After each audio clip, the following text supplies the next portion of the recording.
Welcome to the Clearly Christian Podcast with Dr. Cy Smith. It's time to know more so you can say no more. It's time for the Clearly Christian Podcast. Here's your host, Dr. Cy Smith. I'm Dr. Cy Smith, and this is Clearly Christian, a podcast about what it means to see the world from God's perspective and the impact this has on training the next generation to live a life consistent with the biblical worldview. If you've been listening and you like what you hear, I hope you'll hit the subscribe button or leave a review. That'll let others know the show's worth checking out, and it'll certainly help spread the word and serve our mission to make a difference. So thank you again for being here, and thank you for helping us spread the word. Today's extra credit version of Clearly Christian Podcast is a deeper dive into the chalkboard points from our recent conversation with Billy Hutchinson. He's a director of the Colson Educators Program. Well, we talked about the credibility of Christianity. We talked about a hybrid worldview in the classroom and why the teacher's worldview is so critical. And we talked about what Christian teachers must do in this cultural moment to capitalize on the momentum of Christian education. So now for some further thoughts and questions, let's bring in our show's producer, Brian Lefelock. And Brian, what did you think about the show, and what do you have for us today? It was amazing to hear Billy talk about educators, and sometimes it seemed like he was really dialed into educators. As a parent, I'm like, well, wait, what is he talking about? And so I've got some real questions that'll help you maybe dive in. If you can start, Cy, the Colson Center. The Colson Center is there for Christian teachers and to promote a Christian worldview. Don't Christian teachers already have that figured out? Like, aren't they preaching to the choir? What's the purpose there? What are we trying to fix? Yeah, he said it well, and he's exactly right. And after doing this for 34 years, I can say that the same thing. Most of us, and I was like this as well, most of us just bring into the profession what we have been trained to do. And if you think about the background, teachers come from all sorts of training approaches, right? They come from this university and this graduate school and that graduate school, public schools, private schools, Christian schools, secular schools. You bring all that to your school, and in my case, Mansfield Christian School, and everybody just brings their own little set of training. And what you don't expect as the CEO is they also bring into that worldview. And yes, they are a believer, and yes, they are a Christian, because you couldn't get hired at these schools if you weren't a Christian, right? But they do bring maybe all the influences that have been brought to bear on their worldview and their Christian perspective. So just because we're all Christians doesn't mean we approach these topics with the same mindset. And that's really what he was talking about, that I may go at it a little different if let's say I'm a believer, I've been a Christian all my life, but I never went to Christian K-12. I went to a government school, and then I went to a secular university, but I get a job teaching at a Christian school. Well, I have no training in this idea of now teaching from a biblical worldview. I've never even heard teaching from a biblical worldview, but I'm a believer, and I got the job. And is that kind of what happens? So we're going to talk about public schools in just a little bit, but even in a Christian school, a student goes from one classroom to the next classroom, and you're saying that they have the danger of completely getting different points of view, and that's damaging the credibility. Yeah, even within the Christian faith, and yep, we'll be agreeing on certain principles that are majors, and yes, these people love the Lord and they are believers, but how they are teaching this truth might look a little different, and they may not be coming at it the same way, and it causes confusion for the kids, because he gave that good example. It's, the English teacher that says, well, what does this text mean to you? And inadvertently, she's giving that off that, hey, your perspective is what really matters here. And so whatever truth you bring to that answer is valid. And then the math teacher says, that holds no weight at all. This truth is truth, and there's a right answer here, and we're going after that. I don't care what this means to you. I want you to get to right knowledge that's good and valuable and true. Then you'll figure out what's best for you. So we want to make sure everything's consistent. And speaking of that consistent and credibility, he talked a lot about the hybrid worldview. Can you explain, is that what you're talking about there, or is that a little bit different? Yeah, he talked about it, and I think it's maybe slightly different, but he talked about it in the sense that, that we're bringing in all these different perspectives, and so you can mix in some worldly thinking and you don't even realize it. And that's really what the bottom line is that, yes, you're a believer and you understand a biblical worldview, but you've got a lot of worldly influences because of your own training that you don't even realize you're sending mixed signals to your kids. And that's what he really talked about. I think another way to look at it is Yes, I believe those things, but because I'm in this secularized society that we live in now where God is treated as irrelevant to everything public, I keep that stuff in a different box. And so I'm teaching you out of one box, but I keep my biblical truth in a different box. And that's very unfortunate, where you've got all this knowledge you learned maybe at a public university, and it looks like this, and then you try to Christianize it someplace else, and there's a disconnect for kids. And they go, wait, how is this Christian again? You've got a box for religion and a box for this knowledge. And, you tried to make them connect, but you didn't. And so I would call that, that's very a hybrid approach where, well, because I'm in a Christian school and I'm a Christian teacher, I got to make this Christian. What Christian? The whole point is that you're teaching Christian material. You can't start with what the world gives you. That's what I tried to talk about. Don't you start with what the world gives you and hammer in Christianity. You start with Christianity. That's the gospel truth. All truth is God's truth. The world just doesn't know they're preaching God's truth. They don't want to admit it. But if it's true because God put it in motion, right? He created everything that is. He's that first mover, as we call it in science. Everything that can be traced that's true can be traced back to the mind of God. It all exists for a reason. So if it's true because he said it was. So why don't we give him the credit that credit's due? And you mentioned it yourself, putting in things in different boxes. Billy talked about all the different influences on kids, and they've got their teacher, and they've got their parent, and they've got their church, and all these different things, and then they've got Instagram. And I was wondering, geez, where does the Bible fit in? Like, how do you get a kid to think that the Bible is cool, that it can actually be a resource for them for truth? I would imagine they're just staring at their phones all day long, especially, a lot of kids, that's what they're doing.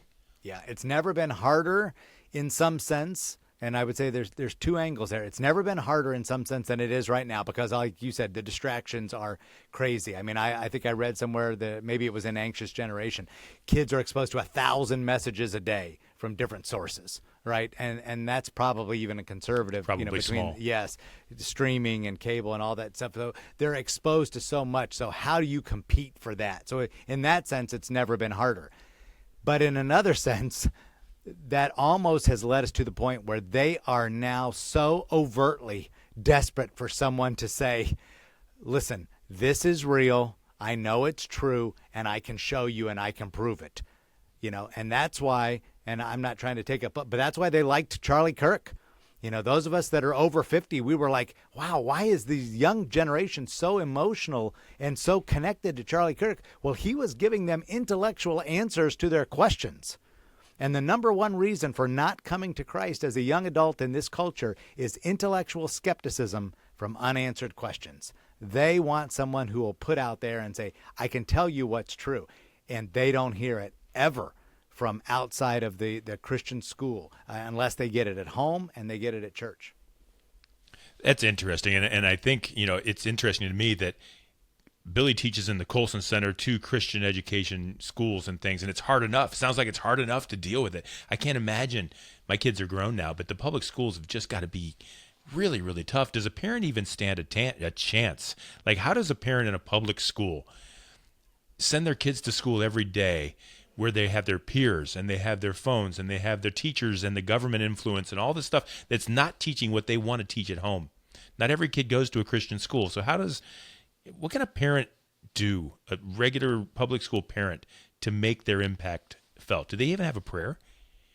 Well, you're asking me, and I'm certainly going to say, hey, you need to really examine what it is, yes, your kids are learning, because it's going to be very difficult the older, especially as they move through. But I would say even the foundations are just as important, right? But it's going to be very difficult for you to compete with that, because in a sense, what you've just encapsulated is the only time my child is going to hear something that they can truly rely on and say, I can take this to the bank, is when they, come home and we talk through those things. And if you're not able to talk through those things on a regular basis, or they don't get it at church, where are they going to get it? Because even if the teacher is Christian, they're still going to be presenting this from a secular worldview, right? They're going to keep God out of it. They're going to be treating him as he's not significant here. He's no part of my child's education. So my child just doesn't have any context for understanding this from a biblical worldview. So how am I going to give that to him? it's going to be very, very difficult on your own. And you might be able to do it for several years, but when you start graduating through some of those tougher concepts, it's tougher for mom and dad to do that. And you don't have the time, and they don't even have the time, and it's going to be more and more of a challenge. And kids are saying, hey, I appreciate that the teacher is open to my Christian worldview, and I appreciate that my teacher shares that, hey, this group believes this and other religions believe that. We just lay it all out on the table, and my teacher's really good about not criticizing the Christian worldview. He's really good about saying, hey, if that's what you believe, Johnny, well then good for you. I'm happy that you have found your truth. Well, that's a condescending, it doesn't do that child any good whatsoever. All you've done is not create a battle. And thank you for being nice about that. But when Johnny graduates, he's no more confident in his beliefs than somebody who was antagonistic or didn't believe at all, because he's just left thinking, well, for the last 12 years, I've heard that my truth is personal and I should keep it to myself. And if it works for me, then it must be true. And so I'll just follow whatever works for me, because that's all I've heard the last few years, because my teacher didn't want to offend this group. They didn't want to offend that group. They didn't want to draw a line here. They didn't want to draw a line there. We just all were happy and got along. And so now I've graduated happy but miserable, because this life is not fulfilling. I think I'll just pursue my desires. Well, what if my desire is to change genders? My teacher said if it makes me feel good and that's my desires and it works for me, I should probably follow that. And it lines with my religious beliefs, which are very fluid. I think I'll just change my genders. And then disaster strikes. You do these crazy things that are out of line with absolute reality, and then they wonder why they're a wreck. Well, they've been told for 12 years, go after whatever's personally true for you, you go find that. That's your authentic self. It's a mess, and that leads me to a almost a painful question. I'm sure you've hired teachers out of the public school system, Christian teachers into your schools. I'm sure you've had that over your career. Yeah. I can't imagine what it must be like for a Christian person who is a teacher who wants to teach the right things. And that you just said, my teacher's saying this, my teacher's saying that. So they have to. That's what, otherwise they'll get, fired or written up or whatever. Help me to understand what a Christian teacher who wants to do the right thing is going through in a public school system, trying to be credible in Christianity, but not allowed, and being responsible for teaching generations of kids. That's got to be painful. It is, and we're getting more of those people now, so I can tell you what they're saying, because we're getting more and more of those teachers who are saying, you know what, we've crossed too many lines. I just can't take it anymore. I'm not going to use preferred pronouns. I'm not going to teach critical theory. I'm not going to respect this child's right to be a cat. I'm not going to look the other way if a boy walks into a girl's restroom. These things are happening all around us. It's reality. It's not just for, big cities on the coast, so to speak. It's very, very real. We know it. We hear about it all the time. So we're finally getting some of these teachers that have exactly what you're talking about. They're coming to us and they're saying, you know what? If you can get close to the salary, or if we can get in the same ballpark, we want to make that change, because we've got to be able to live out our truth. And they're saying exactly what you said, that the best thing that they're hoping to do, and this is what they tell us when they come to us, is I hope I can at least present the truth as one of those options and put it out there. And I'll tell them maybe what I believe, and pray for the best that this child will hopefully ask me later, or will pursue this, maybe even outside of class, or will see something in my testimony, or will maybe hear something that I have said that maybe pricked something in their spirit to say, wow, I think I want to follow the beliefs of Mr. So-and-so or Mrs. So-and-so, because I really like them and they seem to have got it all together. Or maybe I'll investigate that a little bit more. And that's really the best that they can hope for. But many times they'll raise their hands and say in teachers' meetings, man, what a blessing it is now to finally be able to talk about this stuff and tackle the hard issues from a biblical worldview, because I have been keeping my mouth shut for years to save my job. Final question, Cy. We've had 2 shows in a row with folks from the Colson Center, and I know you are trained through the Colson Center. Can you give me just a quick summary of what is so transformational in the schools that you've been able to bring in from the Colson Center? What's the big picture that they do that really helps to maybe maintain or even increase credibility when you're teaching a Christian education? Yeah, they really do a good job of getting to the bottom line and saying, hey, this isn't as complicated as we're making it out. And John was good at that last month to say, listen, two big things we want to make sure you take away from this is that you do have a cultural responsibility here. You cannot just flee from the culture. And Christian schools are not designed to be a place where, this is like I've heard it say like a greenhouse or a hothouse, and we're going to just remove these kids from society and train them up and they'll be immune from worldly influences. That's not it at all. We want these kids to go out and truly impact the culture for Christ and really help redeem a lost world. So I love that. And what Christian's going to argue with that in terms of motivation? And the second thing is, this whole idea of what it means to be human. They just really start to say, listen, we've even lost that. And it's not that complicated, but this is how you were designed. And so let's go back to square one. And it's surprising when you go back to square one how much you say, wow, if this is true, well, then this must be true. And this, all of our position on all these social issues that sound complicated, like critical race theory and, gender dysphoria and all these things that we talk about now. And we say, man, I don't know if I know the biblical worldview on those. Well, start with what it means to be human, and I bet you do. I bet you'll get there, and I bet it's probably not more complicated than being made in the image of God and how that informs your position on things. And so it's just a really great program to get you back to where it all started, to say, now, how did God design the world? Because that's really where we need to be. Well, thank you again, Brian. Great questions. And thank you for joining me on the Clearly Christian podcast today. And I trust that now you do know more about what it means to teach from a Christian worldview and how the Colson Educators Program can be a critical resource in worldview training for our teachers. And again, if you like the show, hit the subscribe button. Let others know the show is worth checking out. Leave a review. It'd certainly make a difference, and I'd appreciate that. Remember, the only way we're going to turn things around in our country is to increase the number of people who hold a biblical worldview and live that out. And the greatest hope to get there is Christian education. I'm Dr. Cy Smith. Thank you for listening to the Clearly Christian podcast with Dr. Cy Smith. Hear more episodes at clearlychristianeducation.com. If you'd like more information about Christian education in your neighborhood, or if you're interested in education opportunities at Mansfield Christian School, or if you agree with Dr. Smith and want to help him in his mission to influence and awaken Christian America, you can send Dr. Smith an email through the clearlychristianeducation.com website. Message him on the Clearly Christian LinkedIn or Facebook page, or call the Clearly Christian Connection line at 419-756-5651. This has been the Clearly Christian Podcast with Dr. Cy Smith on clearlychristianeducation.com, brought to you in conjunction with Mansfield Christian School, a Bryan Media production.